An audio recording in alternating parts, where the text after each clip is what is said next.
हरियाणा के स्थापना दिवस पर पीएम मोदी ने दी शुभकामनाएं। पीएम ने ट्विटर कर समृद्धि और प्रगति का प्रतीक है, ये देश उन्नति के नए नए कीर्तिमान बनाता रहा।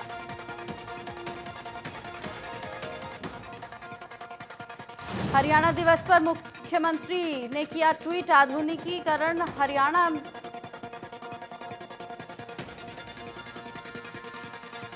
दिवस के मौके पर सीएम मनोहर लाल ने दी सौगात।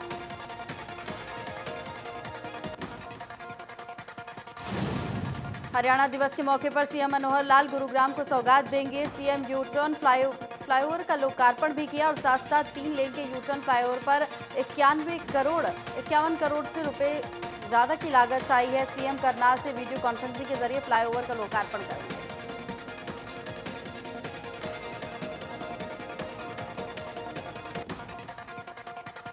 धूमधाम से मन रहा है हरियाणा दिवस। करनाल के कंठ स्टेडियम में सीएम ने खिलाड़ियों को किया सम्मान, एकता दिवस की भी दिलाई शपथ।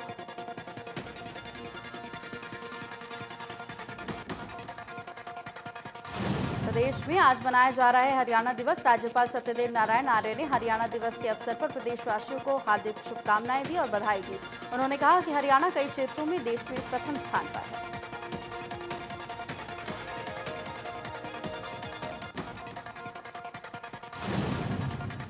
हरियाणा के 55वें स्थापना दिवस पर पूर्व मुख्यमंत्री ओम प्रकाश चौटाला ने प्रदेशवासियों को शुभकामनाएं दी। चौटाला ने कहा कि चौधरी देवीलाल के नेतृत्व में लोगों का संघर्ष अतुलनीय है और साथ ही चौटाला ने यह भी कहा कि इनेलो की सरकार बनने पर वृद्धावस्था पेंशन 5400 रुपए की लग जाएगी।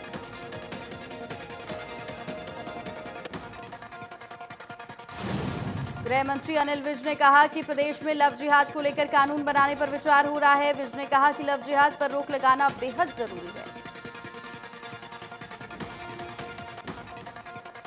बड़ौदा में आज प्रचार का शोर थम जाएगा। सभी पार्टियां चुनाव प्रचार में पूरी ताकत झोंकेंगी। 3 नवंबर को बड़ौदा सीट के लिए मतदान होगा, तो वहीं उसके 10 नवंबर को नतीजे आएंगे।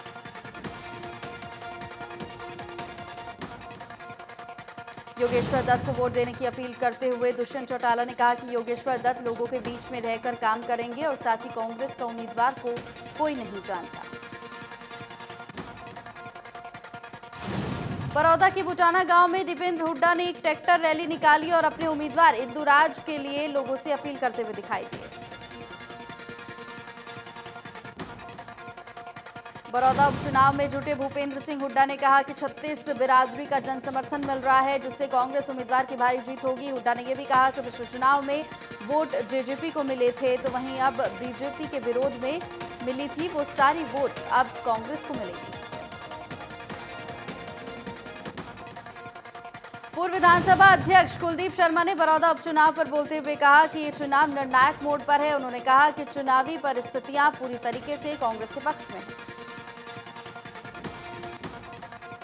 कुलदीप शर्मा ने कहा कि किसानों को मंडी में उचित दाम नहीं मिल रहा और उन्हें प्रताड़ित किया जा रहा है। उन्होंने कहा कि दाल सब्जी के दाम लगातार बढ़ रहे हैं और महंगाई चरम सीमा पर है। धान की पराली जलाने पर जुर्माने और सजा को लेकर डिप्टी सीएम दुष्यंत चौटाला ने कहा कि केंद्र के कृषि मंत्री और पर्यावरण मंत्री से बात करेंगे और केंद्र सरकार के लेवल पर चैलेंज भी करेंगे। हर स्तर पर लड़ाई लड़ी जाएगी। बड़ौदा हल्के के रबड़ा गांव में 2 पक्षों के झगड़े में शख्स की मौत हो गई। दोनों पक्षों की लड़ाई के दौरान युवक पर तेजधार हथियार से हमला किया गया और इसके अलावा 3 से 4 लोग गंभीर रूप से घायल हो गए।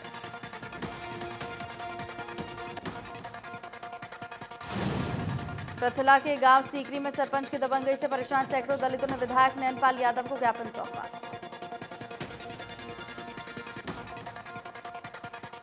प्रदेश सरकार ने आशा वर्कर्स की नियुक्ति के लिए योग्यता तय करी और अब आशा वर्कर्स की नियुक्ति के लिए 10वीं पास होना अनिवार्य है।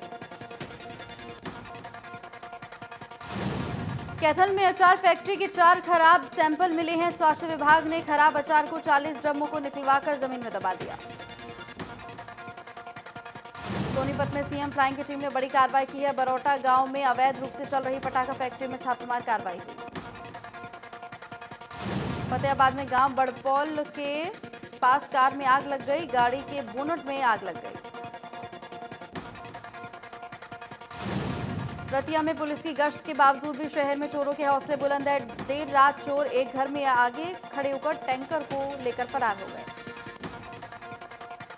फरीदाबाद में युवक की पत्थरों से पीट कर हत्या कर दी गई। घटना गांव मजगर की है।